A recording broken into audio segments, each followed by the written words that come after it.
जिन electromagnetic waves की frequency 1 gigahertz to 300 gigahertz है उन्हें माइक्रोवेव कहा जाता है। Microwaves high frequency radio waves है जो कि स्पेस में ट्रांसमिट होता है। माइक्रोवेव्स के लिए जो भी ट्रांसमीटर एंड रिसीवर है उन्हें लाइन ऑफ साइट में होना पड़ता है, दैट मीन्स कि उन्हें इनविजिबल टू ईच अदर होना पड़ता है।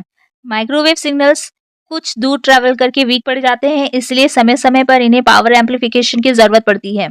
माइक्रोवेव सिस्टम एक समय पर 2,50,000 वॉइस चैनल्स ट्रांसमिट कर सकता है। माइक्रोवेव्स का use radio, TV and telephone signals में किया जाता है।